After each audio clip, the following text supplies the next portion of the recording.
On today's episode of Life's Potluck Buffet, we're going to talk about optics. I know, not a usual topic, but I kind of had my mind blown recently finding out a particular fact about optics. And so I'm going to tell the story of that. And we're going to ask the cards how to make everything clearer in our lives. I'm John Paulus. You're listening to Life's Potluck Buffet only on YouTube. I happened to see the other day a display of magic lantern slides.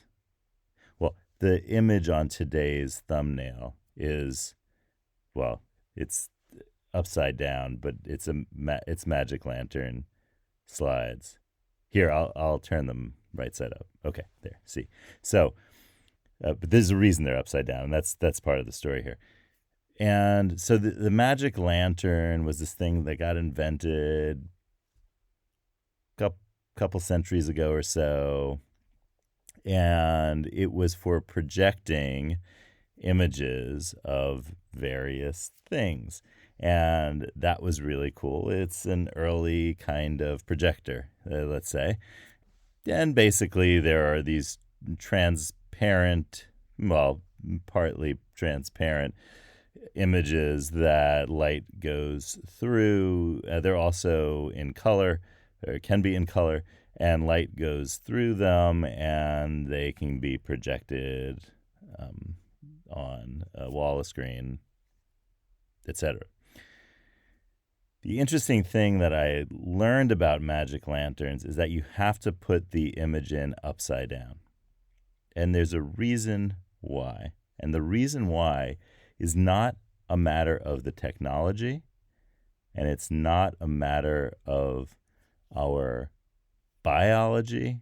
It's a matter of optics that precedes technology and biology.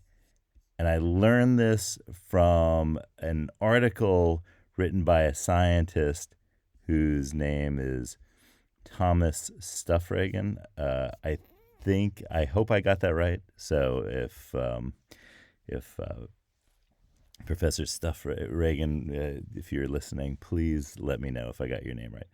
So the idea that he had, and he published this in a publication called Ecological Psychology, was that the optics is not a function of either biology or a function of technology. In other words, the theories of optics that had preceded this article generally relied on the fact that there was something that got developed, that optics were somehow developed through, say, biological processes or natural processes.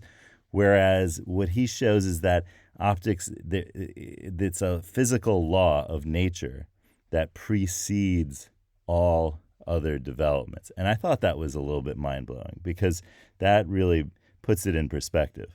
And, oh, no pun intended. And so that's why you may remember, you may have learned at some point in school that when the image that you see goes into your eye through the small aperture in your eye and goes to the back of your eye, that it's upside down, and that your, whatever you want to call it, your brain flips it over. And part of the idea that Stuffragan had was that it's not that's our biology responding to a physical reality. And so it's not a question or an accident of our biology that the image is upside down. It's our biology that makes the image flip right side up so that we see the image the way that we see it. Because you see, that's the way the light that is coming off of things that we see that it inverts them. It's just a simple process of creating an image. By that means, the light gets flipped upside. What we would say is upside down, but it's really just inverting the image, and that's why. So there's this old technology. The ancient people knew about it in China and a lot of places around the world.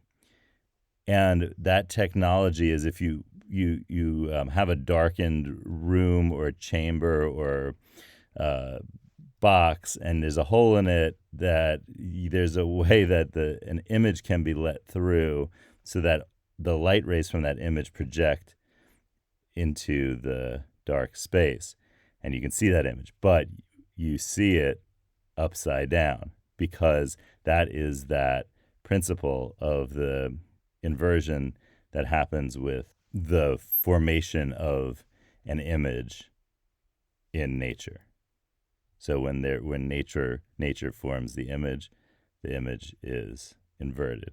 And that's why when you have, and that technology is called camera obscura, which means dark room.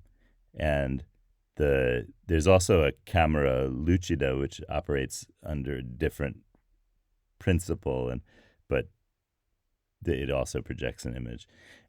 The camera lucida has generally been disappointing to people who use it to sketch, but a person whose name was Talbot, who's an early pioneer of photography, apparently brought a little device that acted as a camera lucida on the legend is it's a honeymoon. I don't know if that's just a story or if that's it. And the sketches he did on his honeymoon just didn't turn out very well.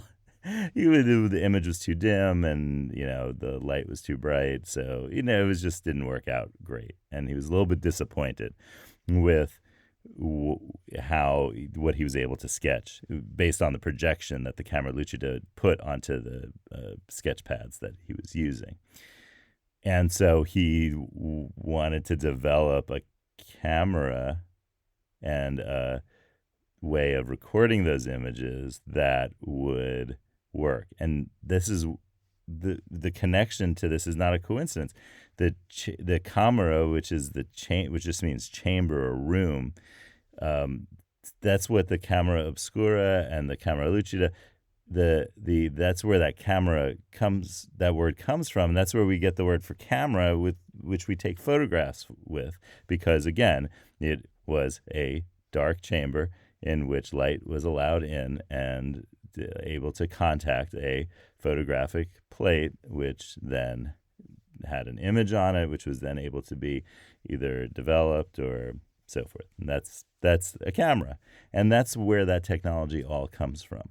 But the reason the magic lantern, which is an early slide projector, basically, the reason that the slides need to be upside down is because it's showing through the slides. It's basically using the principles of nature's physical properties of image creation, and therefore what gets projected through is upside down to our eye. So you need to have it flipped over so that when it gets projected when the light projects the image and creates that image and follows those rules of nature, those laws, physical laws, it will be right side up. So let's ask the cards what we can do to get some clarity, to put it in perspective, and to invert the images that we receive about our life and work. So here we go. Yellow lemons, blue dumplings, magenta noodles. Cards tell us some things. It's card 17. Your hero is you in disguise. Oh, so this is a great card for this. So think of who your celebrities are. Maybe you've read about them, heard about them, you've seen them on a screen or right side up or upside down, or maybe you know them in real life. Whenever we create role models for ourselves, we're simply imagining ourselves as heroes, right? Because we can't understand, we can't get into the mind of the person that we see as a hero. That's us projecting ourselves, projecting as heroic. So consider what you believe is wonderful about your role models, and then see how those traits are really yours. Flip it around, right? Just like the image. Consider what you want to see your hero do, and then accomplish that yourself. So think about this today. Who's your hero? What are they doing? And flip that over and think about, how is that me in disguise or inverted, however you want to think about it. So have a great day, and I'll see you next time, right side up, on Life's Potluck Buffet.